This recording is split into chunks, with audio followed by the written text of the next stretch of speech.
Hey kids, this is the Taste from Kids Reading Corner 207, and today I'm going to read Cinderella Flip Up Fairy Tales, Child's Play by Stockham. Cinderella, illustrated by Jess Stockham. Once upon a time, there was a young girl called Cinderella. She loved her father dearly, but her stepmother and stepsisters were very cruel to her. They made her do all the work around the home and sleep on the floor. Worst of all, she had to wear dirty old rags instead of proper clothes. One day a note arrived from the palace inviting the family to a ball. In honor of the king's son, Cinderella's stepsisters and stepmother spent days talking about what they would wear to the party, but they told Cinderella she could not go. At last, the day of the ball arrived. Cinderella helped everyone get ready and watched them leave for the palace. When the house was quiet and empty, she suddenly felt sad. She sat down and started to cry. "I would so love to go to that ball just once," she sniffed. All of a sudden, there was an enormous bang, and a large woman appeared in a cloud of smoke. "Hello, Cinders," she smiled. "I'm your fairy godmother. Don't be sad. Would you like to go to the ball as well?" When Cinderella nodded, her fairy godmother sprang into action. "Right," she ordered. "Fetch me the biggest pumpkin you can find." Cinderella did so at once. Without asking why, her fairy godmother scooped up all the seeds from it on the floor and hit it with her wand. Immediately, the pumpkin turned into a fine coach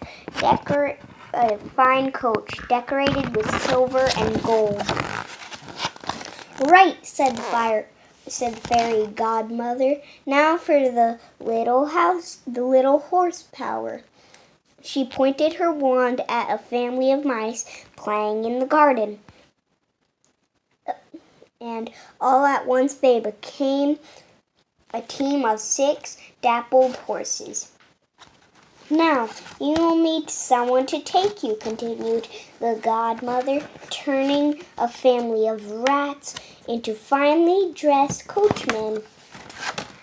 "And of course, you can't possibly go to the ball dressed like that." She lifted her wand again, and Cinderella's rags miraculously turned into the most beautiful outfit of gold and silver, silk and lace.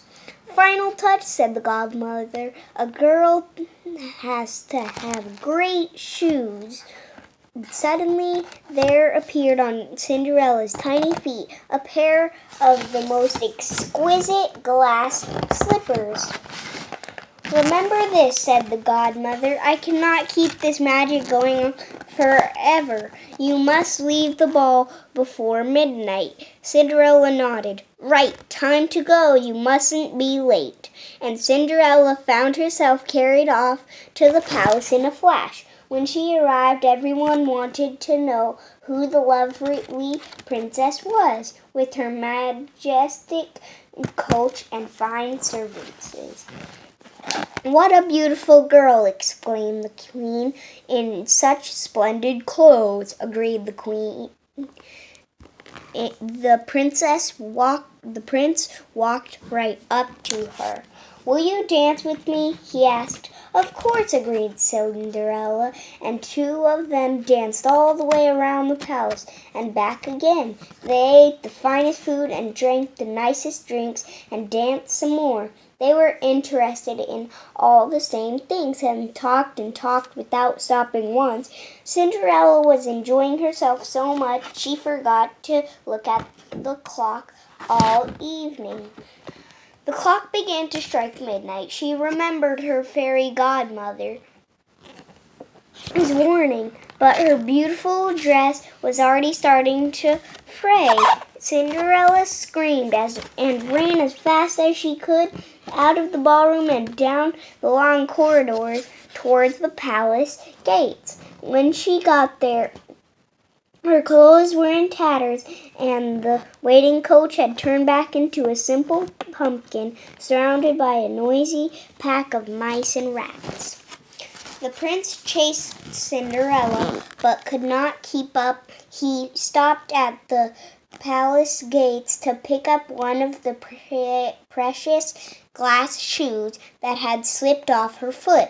He watched her run, barefoot and in tears, into the night. Still carrying the slipper, he turned and walked back into the palace. Cinderella arrived home and waited for the others. They were full of the things they had seen and told her time and time again of the beautiful princess who had kept the prince talking and dancing, but who had suddenly disappeared on the stroke of midnight. The very next day, the king and queen invited all the townspeople to the palace gates.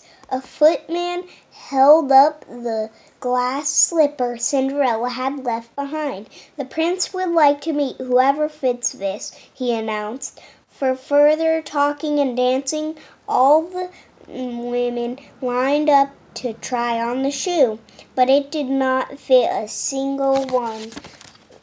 Finally, only Cinderella was left. The prince was amazed when her foot fitted the slipper perfectly, and even more astonished when she pulled the other shoe out of her pocket.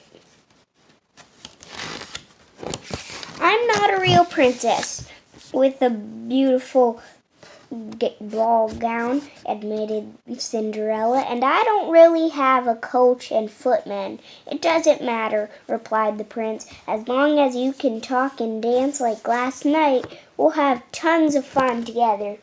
The end. Well, what did you think of that book, kids?